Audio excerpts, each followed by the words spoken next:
स्वागत है एक बार फिर आपका सनातन धर्म के इतिहास की दुनिया में। पिछले कुछ वीडियो में हमने सनातन धर्म के अनेक ऋषियों और उनके आविष्कारों के बारे में जाना।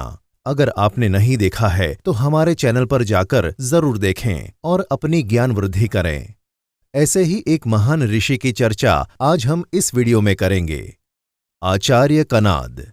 आचार्य कहो या महर्षि या भौतिक वैज्ञानिक, ऋषि कनाद के नाम अनेकों उपलब्धियां हैं।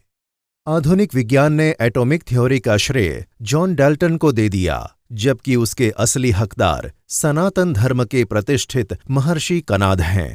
कनाद को एटॉमिक थ्योरी का जनक भी कहा जाता है। आचार्य कनाद का नाम कश्यप था। ऐसा माना जाता है कि उनका जन्म 600 बीसी से 800 बीसी के बीच हुआ था। उनका जन्म द्वारिकापुरी के पास प्रभास क्षेत्र में हुआ, जो आज गुजरात में आता है। उनके पिता का नाम उल्का था। वे भी महान फिलोसोफर थे, इसलिए आचार्य कनाद की रुचि फिलोसॉफी में शुरू से ही थी। बचपन में वे अपने पिताजी के साथ प्रयाग जाया करते थे। उन्होंने एक बार देखा कि जो लोग मंदिर में अनाज और फूल चढ़ाने के लिए लेकर जाते हैं, उनमें से कुछ दाने रास्ते में भी गिर जाते हैं। अगली बार जब वो अपने पिताजी के साथ प्रयाग गए तो जब सब नहाने और भजन करने में व्यस्त थे, उन्होंने वो अनाज के दाने बिनना शुरू कर दिया। सब लोग देखकर अचंभित रह गए। वो दाने जिन्हें भिखारी भी नहीं उठाना चाहेगा, वो एक बच्चा बिन रहा है। जब कनाद से पूछा गया कि वो ऐसा क्यों कर रहे हैं, तो वो बोले, एक दाना अकेले व्यर्थ नजर आ रहा है। सारे इकट्ठे मिलकर किसी एक व्यक्ति का या परिवार का भोजन बन सकते हैं, और ये समाज ऐसे ही परिवारों से बना है, तो ये दाने पूरे समाज हित के लिए हैं। उस वक्त से उन्हें कनाद कहा जाने लगा। कण का मतलब संस्कृत में सबसे छोटा पार्टिकल होता है। इन्हीं सब छोटे छोटे अनुभवों से उन्होंने एटॉमिक थ्योरी का निर्माण किया था। एक बार वे हाथ में भोजन लेकर कहीं जा रहे थे। वे उसको टुकड़ों में तोड़ते, छोटा हिस्सा रखते और बड़ा अलग कर देते। ऐसा करते करते उनके पास उतना टुकड़ा बचा जिसके और हिस्से नहीं हो सकते थे। वहां से उन्हें एटम के बारे में पता चला और उन्होंने इस पर और अध्ययन किया। उन्होंने इस अदृश्य चीज को अणु का नाम दिया। बाद में आगे चलकर उन्होंने अपना फिलोसॉफी विद्यालय खोला, जिसका नाम वैशेषिक सूत्र रखा। इसमें संसार की प्रकृति के बारे में पढ़ाया जाता था। इन्होंने एटॉमिक थ्योरी में एटम के डायमेंशन, मोशन और केमिकल रिएक्शन के बारे में भी बताया। आचार्य कनाद ने माना कि एटम का आकार इतना छोटा होता है जिसे साधारण आंखों से देखना लगभग असंभव है और इन्हें कभी नष्ट नहीं किया जा सकता है।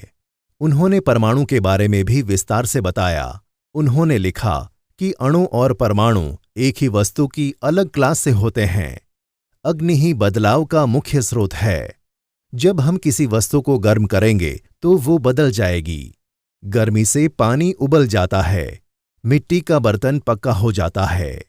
हैरानी होती है ये सोचकर कि इतना सारा वैज्ञानिक ज्ञान 2600 साल पहले ही निर्मित हो चुका था। उस समय टेक्नोलॉजी भी इतनी पक्की नहीं थी, लेकिन ये आविष्कार जो आधुनिक युग में इतनी मशक्कत के बाद भी सिद्ध नहीं हो पाते, महान ऋषियों ने सरलता से करके सनातन धर्म को और गौरवमयी बना दिया। उनका विश्वास था कि ये मानव शरीर 5 तत्वों से बना है, जो हैं पानी, आग, धरती, हवा और गगन यानी आकाश। सब्जियों में केवल पानी और चिड़िया में आग, धरती, पानी और हवा। केवल मानव में ही आकाश सम्मिलित है, क्योंकि वो चीजों को महसूस करता है। उसमें समय और बुद्धि की चेतना है। उन्होंने गुरुत्व, जिसे हम ग्रेविटेशन कहते हैं, इसकी भी थ्योरी का अध्ययन सामने रखा। उन्होंने बताया, चीजों के जमीन पर गिरने के लिए गुरुत्व ही जिम्मेदार होता है। कनाद ने जीवन को एटम और मॉलिक्यूल का व्यवस्थित संगठन बताया और मृत्यु को अव्यवस्थित संगठन। तो इस प्रकार अंग्रेजों से काफी साल पहले ही कनाद महर्षि ये सब लिख चुके थे। एक लेखक दिलीप एम साल्वी का कहना है कि अगर कनाद सूत्र को ठीक से पढ़ा और समझा जाए तो उसमें एटॉमिक थ्योरी बहुत ज्यादा एडवांस है, जो कि अब भी पूरी तरह आधुनिक वैज्ञानिक नहीं कर पाए हैं।